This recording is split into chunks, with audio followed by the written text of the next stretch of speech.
యేసుక్రీస్తు ఒక జన్మం మీ జీవితంలో నష్టపోయిన వాటన్నిటినీ తిరిగి తీసుకొని రాబోతున్నాయి. మీరు అనుకున్నట్టు కాదు, ఈసారి నువ్వు ఎంత నష్టపోయావో అవన్నిటినీ దేవుడు నీకు ధారాళముగా దయచేయబోతున్నాడు.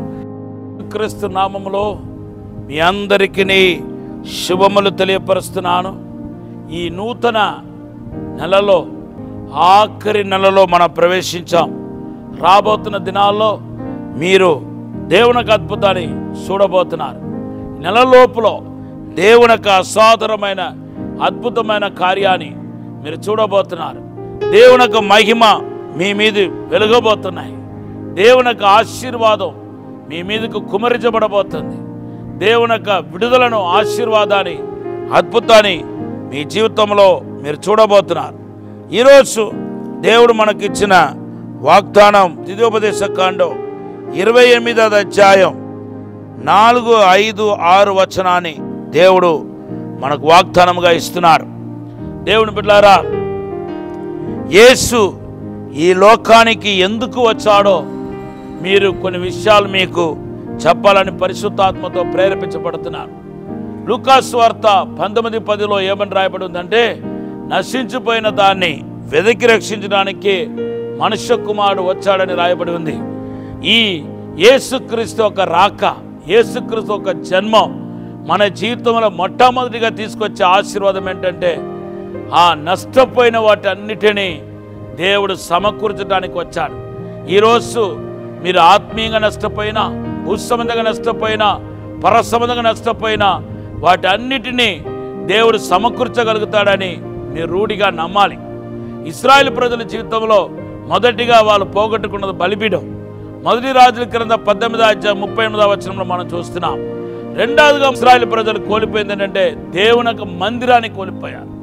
3 సార్లు దేవుని యొక్క మందిరం కూల్చబడినట్టుగా, యెరూషలేము మందిరం కూల్చబడినట్టుగా మనము బైబిల్లో చదువుతున్నాం. దేవుని బిడ్డలారా, నెబుకద్నెజరు చేత యెరూషలేము మందిరం కూల్చబడినప్పుడు తిరిగి జెరుబాబెలు ద్వారా దేవుడు కట్టినట్టుగా మనము జకరియా గ్రంథం 4:6లో చూస్తున్నాం.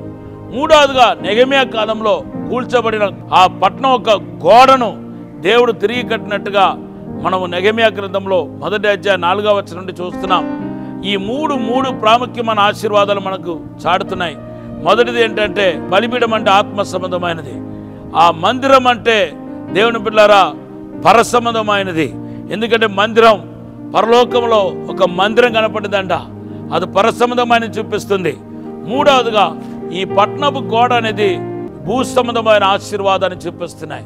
సో యేసుక్రీస్తు ఒక జన్మం మీ జీవితంలో నష్టపోయిన వాటన్నిటినీ తిరిగి తీసుకొని రాబోతున్నాయి. మీరు అనుకున్నట్టు కాదు, ఈసారి నువ్వు ఎంత నష్టపోయావో అవన్నిటినీ దేవుడు నీకు ధారాళముగా దయచేయబోతున్నాడు.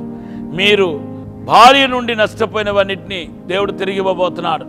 ఇలాగా ఎంతోమంది జీవితంలో తిరిగి ఇచ్చిన అనుభవాన్ని మనం చూస్తున్నాం. యోబు అంటున్నాడు, ఒక వృక్షంలో ఒక చెట్టు నరకబడింది, అవి నరకబడిన తర్వాత ఎండిపోయింది.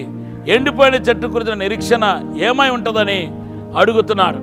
దానికి అక్కడ రాయబడిన జవాబు ఏంటంటే, అవి నీటి వాసన చేత చిగురించబడతాయని మనం చూస్తున్నాం. యోబు గ్రంథం 14వ అధ్యాయం 7-8వ వచనంలో.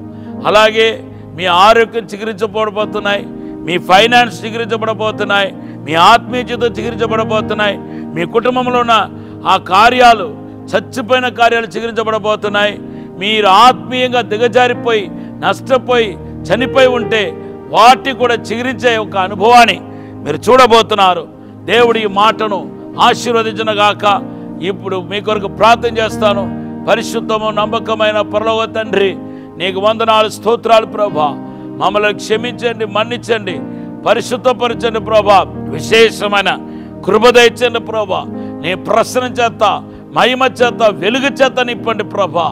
అయ్యా, పోగొట్టుకున్న సమస్తాన్ని తిరిగి దయచేయమని, ఆశ్రయించమని యేసు నామములో అడిగి వేడుకుంటున్నాము తండ్రి. Amen. Have a blessed day. దేవుడు మన ఆశీర్వదించి దీవించునుగాక.